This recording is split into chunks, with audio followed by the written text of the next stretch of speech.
If you're Town Hall 14 or 15 and looking for a new ground attack strategy, we've got the perfect army for you, Zap Titan. It's easy to plan, even easier to execute, and can dominate almost every single style of base. Whilst we are starting with the ring base, no matter what base style it is, the first thing you always have to think of is what are you going to remove with your lightning spells and quake spells. Now, on ring bases, you're going to try and get a lot of value in the core of the base. Now, at Town Hall 15, I can zap out with 6 zaps and 1 quake. I can zap out basically everything except the eagle and the scatter. So we got to discount them entirely and look at what's left. What is the highest value targets? And for me, this is pretty obvious. I'm going to zap out all these 4 buildings here. If I just land the lightning spells right in the middle, pretty good value. You also set a really good funnel. So now that we've started with that, let's move on to the water walk, because that's the next thing you have to decide. So we're water walking down the bottom here. The lightning and the quake should come in a second. By the way, at Town Hall, because it's Town Hall 14 and 15, you want to activate as many as many buildings as possible with your quake spell so the builder huts don't heal the defenses you're trying to remove. Now, if we come out of this, you'll notice I've put my flame flinger on the bottom of the screen. Now, the simplest way to do this army technically would be to do the lightning spells, then we'd water walk one side and flame flinger the other. But one thing I need you to think about with this army is your funnel. So if I did that right, if I did the flame flinger all the way over here, so we'll put F for flame flinger, by the time I'm ready to start my smash, I reckon all of these buildings would be down. And I think on the bottom side, my warden would have got rid of all of these. But then if we go in the middle with our smash, look at it. Some of the troops will go this way, some of the troops will go that way, and that's not what you want with smash attacks. You need all your main troops to go together throughout the base. The funnel is everything. So what I do on this base, because I need a bit of a deeper funnel, I do my flame flinger on the same side as the warden walk. The flame flinger and the warden are going to work together, and they're going to clear out a much bigger funnel than either of them could by themselves. Now, if I didn't need the flame flinger to set a good funnel with the warden, then by all means put it on that left-hand side as I talked about earlier. But because I need them together and because the funnel is more important, I'm going to do it like this. And then essentially we're just going to use our king on the top-hand side. You see I've already got the wall breakers in for it. So I can kind of skip through this because the flame flinger and the warden walk isn't really what we're talking about here. By the way, worth noting as well, this flame flinger will get rid of the eagle artillery. Now, the funnel's not perfect yet. I'll admit that. The funnel's not perfect, but all my troops go into the base together, and that's what matters. We have the king and the witches on the top side. Always put the ice golem down first. I didn't really talk about the deployment in this attack. We'll talk about it in the next one, don't you worry. But you want that ice golem to go down first to take all the damage. Then we're going in with the titans. Unfortunately, my flame flinger can't actually reach that multi-inferno. I thought it could, but it is out of range because of the walls. So this attack, it does split up a little bit, but it still could be a lot worse. And we're about to pop our warden ability right here, just as everything splits up. Thankfully, it all goes into the core of the base. Nice warden ability there. And essentially, all I've got to do at this point is use my rages wisely and then reinforce my royal champion wherever my smash needs help. Obviously, on the top side of the base here makes sense. RC will have the witches with her. The queen ability goes off, gets through the town hall. Flame Fling is still alive on the bottom. It will go down to this mortar, but that's okay. We use our one freeze on the back end. The warden's still up, helping out one titan as it's being destroyed by the queen. We have the headhunter coming in, and that's what the one headhunter's for the back end of the base to help out taking down those final heroes, and thankfully we do get this base down. Now, I'm going to be honest, just straight off the bat here, ring bases are not the best base style for this army. In fact, they're the worst. Double Rage Tower ring bases are extremely difficult to get with this army. Super Bowlers kill ring bases, so if you're looking for a smash army against ring bases, Super Bowler smashes are it. But Titans can still work on ring bases as long as you've got a smart plan and go through the steps we talked about.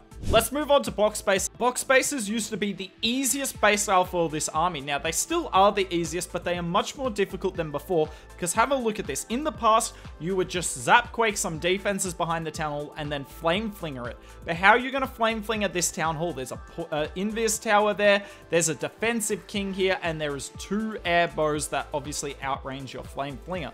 So what is a new style approach? Well, have a look elsewhere on the base for your value in terms of the zap spells. And have a look here. So we're going to come from the bottom of the base with a Warden Walk. Unfortunately, my Warden's taken a bit of fire here. And this is why I bring the Frosty. Because the Frosty and his Frost Mites slow down defenses. And that's how I was able to not burn a Rage spell there. And then we use the zaps, spread them out, get rid of the Monolith and the Bomb Tower. And now look at this. The Flame Flinger can go and get that Eagle Artillery very easily. So it's been placed behind our Warden, nice and safe. And we're going to get rid of this Mortar and then go with the attack. Elsewhere on the base, yep, I've funneled out this building here. That is for our King. We place the King down. And as soon as he gets that Wizard Tower down, we can start with our actual smash. The Warden's dealing with the RC. In terms of if you... Sorry, I'm going to stop this now. If you're Warden walking and you have to choose between coming in on the Queen side and the RC side. Always Warden walk the RC side because the Warden can often outrange her and she will not fire back. As you've seen here, she's just standing there looking dumb. So the King set a great funnel on the top side. I'm waiting to put the Witches down because the scatter can obviously damage both the King and with the scatter effect the Witches as well. And look at this, we have a perfect funnel there. Yeah, I messed up those Witches. One of them died immediately. And I'm actually able to wall break this outer wall. I don't know quite how I was able to do that, but not going to complain. We get the Rage spell down. Now look at my Rage spell placement here. I'm placing that Rage spell not for my Titans, but for my healers. Titans, they don't really do much damage. You don't really need to increase the damage, but the healers are everything, because these Titans will not die if they've got raged healers on it. I don't care how many defenses on the base are on the Titans. If their healers are raged, they will not go down. As you can tell, I've still got 4 of them up. The Warden ability goes off there. That was not by choice, although I would have popped it in about a second anyway. And now the Queen is doing a huge job. King on the top side. Headhunter to take down the defensive King, because I don't think I need the defensive, a Headhunter for the defensive Queen as much. We have a Titan and a Yeti come out of the CC. That is the... Okay, I'm going to pause this here and talk about this quickly. So, oh, you can't see it. There's a Yeti and a Titan there.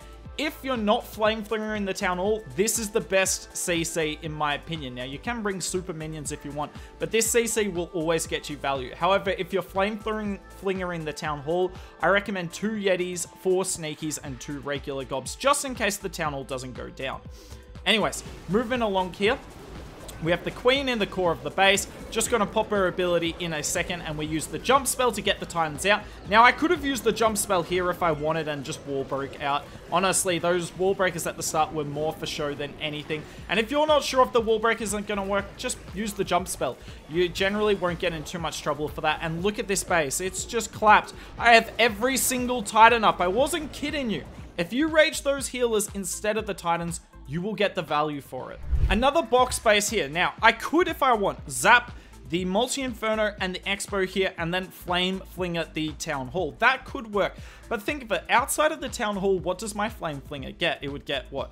Air Defense Cannon, 2 Wizard Towers, Town Hall, and then die to that ground bow. Not really a lot of value, and then my Titans would have to go through not 1, but 2 Rage Towers and all that damage on the back end of the base. So not only would the Lightning not get much value, but the Flame Flinger wouldn't either. And that's what I need you guys to think about, because we're going to do the exact same thing here. So I'm going to Warden Walk on the top side, and then I'm going to zap out this Expo Rage Tower and then damage the Multi-Inferno as well. So we put the 4 Quake down on one side to get rid of the Rage Tower, then the last 2 Lightning on the Multi-Inferno. And now look at this base, right?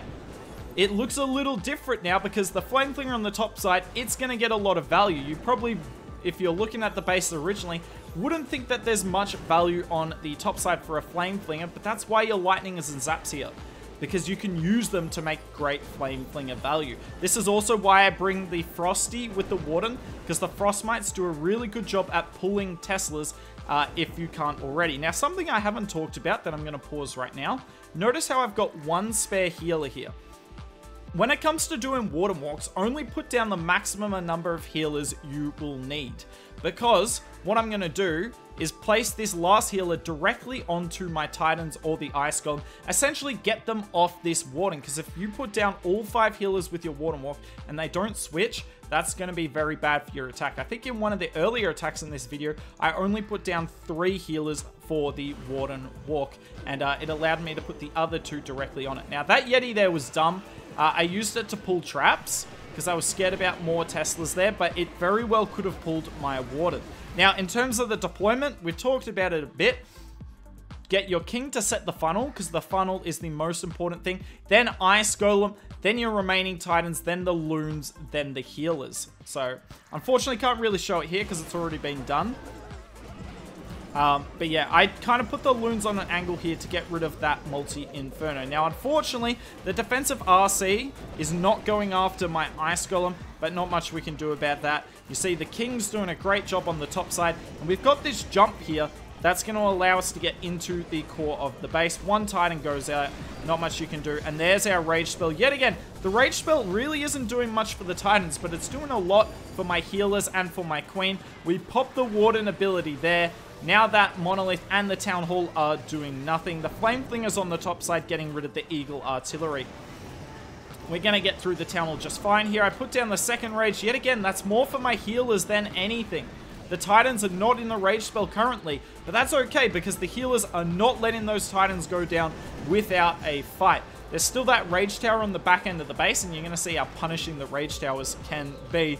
But the Queen's thankfully going to kind of deal with that, and that Rage Tower is not really going to do much other than obliterate our Queen, but she gets the necessary value down, and yet again, the Yeti and the Titan, because it is super tanky. My Headhunter comes in a little late here. I admit that one is on me.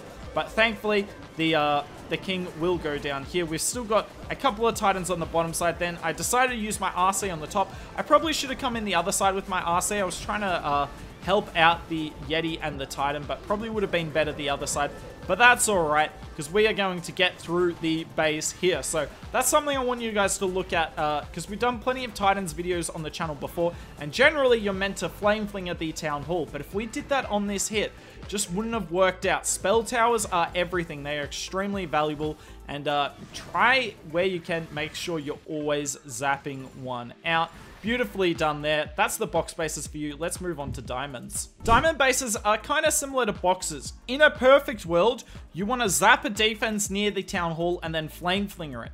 But have a look at this. There's all these defensive heroes there. There is no way you can Flame Flinger through all of that. So when you can't do that, you got to look for a different option. And for me, that is coming in with this Warden Walk at the bottom. This Warden Walk's pretty safe, but how are we going to make this even safer? So the Warden's doing its thing. And look at this lightning spell value. We get rid of an Expo, Rage Tower, and a Warden. It doesn't seem like crazy value, but now look that these buildings are gone. So I'm just waiting for this mortar to tank. Yep. Now look at the value of taking this Expo down has. Not only do we have an awesome funnel for our smash to come in like this, but our Flame Flinger will not have to deal with this Expo here. And if our Flame Flinger travels right, it can get rid of this scatter shot. That's what you need to realize. What you zap, how can it enable your Flame Flinger or your Warden Walk or your smash attack to get awesome value? So the Flame Flinger on the bottom here. Yet again, I'm doing the Flame Flinger with the Warden Walk, which isn't always the best thing to do. Because one of them will diminish the value of the other. But this is all about the helping the Warden, A, get this Eagle down quickly, but B, that they're going to go different ways, and I'm okay with that. In saying that, they don't end up going the different ways. I admit I make a mistake with this attack because that Hog took down the air defense. Have a look at what the Flame Flinger is going to do here. It's just going to keep following our smash attack. Nice to pull that Tornado, although it wouldn't have mattered anyway. Then look at this. We got the King on the top side. I put the Barb down with the Witches just to tank for them, given the Barb's not going to be used for our Flame Flinger, so I may as well do it for that. Yet again, Ice Golem in first, and it's just going to take all the initial damage, which is perfect, because it gives time for our healers to switch onto our Titans, and once they get on our Titans, they are never going to die. King set a perfect funnel on the top side, then we have our jump spell into the core of the base, and we are going smoothly here. The King deals with the enemy RC. Now, this Rage Tower in the core is obviously a problem this is why we have A rage spell of our own, and B, a warden ability. Just use your warden ability whenever you need it, and we use it right there just as some of the Titans are getting low. Look at the Flame Flinger, by the way. That guy, yeah, the Flame Flinger's been on a journey. Did not go exactly where I wanted it to. Still got 2 Titans and the Queen up in the core. Somehow my Warden went down. I don't know how he managed that. Then we're just going to use the RC. And I did change up my army comp a little for this one to bring 2 Headhunters. But even if I just had 1 Headhunter, this hit would have worked fine. Flame Flinger's coming in on the top side. Bottom side, actually, doing its thing. Now, I do not have a Yeti and a Tesla. Yeti and a Tesla? What am I smoking? A Yeti and an E-Titan in my Flame Flinger this time because I knew that Scattershot might still be up. I actually traded it for, you'll see in a second, for super minions to shoot from range. Yet again, I'd still recommend that the Yeti and Titan is best, but I wanted to try something different here. You didn't really get to see the value of it though. The base got completely and utterly wrecked. And yes, as I keep saying in every hit, the Zap value you go for is everything, and how you use it to make your log launcher, Flame Flinger, or your troops get more value is of the most importance. Final hit of the video, and I felt like it was time to show you what you should be doing on the ring bases. So you got the Warden Walk on the top side, and for this Warden Walk, I don't really need that much value. So I'm just going to Warden Walk on the top side, and then the Flame Flinger is going to come on the opposite side. I figure most of the replays in this video have been Flame Flinger and Warden Walk together. It's something I like to do personally, but in this one, I'm going to do the Flame Flinger separate because look, the Flame Flinger can clear all of this, particularly that single Inferno is so anti-Titan. Getting rid of that is huge. And then the Warden Walk is coming in on the top side because he didn't really need the Flame Flinger to support him. Now, the Eagle Artillery is up there. I definitely could have used the Flame Flinger on that side to deal with the Eagle, but I have got a different plan for that. So we got the wall break and the jump for our smash. And then I'm bringing in 2 extra wall breakers on the left-hand side. And I'm going to show you something I like to do, a tip. A pro tip and trick I like to do when I do the Flame Flinger and the Warden on separate sides. Because when you've got both funnels done, what do you do with your king? Now, if you want, you can send the king into the core. And that's something I like doing with Super Bowler Smash because they kind of need the extra tanking with Super Bowler Smash. But with Titans, you don't really need the extra tanking. So what am I going to do? I'm going to do my king on one side of the funnel. I could have put him in front of the Flame Flinger if I wanted. Wouldn't have made any sense to do that though. But I'm going to put the king on the top side, and his job's just to take out that entire flank. So we've got the Flame Flinger on one side, the king on the other, and the Titans through the middle. And this base has no chance. Even if this base had 2 Rage Towers, it would not go down. It would not, defend. Because, yeah, it doesn't really have a chance here. Here comes my second Rage spell yet again. Mainly for the healers, I'm going to keep hammering that home. Warden ability to negate the Town Hall Bomb. The King's done so much work on the top side of the base. Flame Flinger is still alive on the bottom. We use the RC on the left, and this base is wrecked. So this was a short mini guide. It's not by no means a full-blown guide. Let me know in the comments down below, would you like to see a full-blown guide? Is there anything I didn't cover in this video that you'd like to know? Let me know, because I do know a thing or two about this army. We've had plenty of it on the channel before. In fact, at the end of this video, I'll link you some other Zap Titans videos that we've done if you want to keep watching more of it. But yeah, happy to answer any questions that you ask in the comments. But yeah, I really like this army. What I like about it is it's not too crazy to execute. It's one of the easier armies at Town Hall 15 for that, and it's still really effective. Is it the most satisfying army? Probably not, but I'd rather 3-star than try and do a queen charge and get completely wrecked.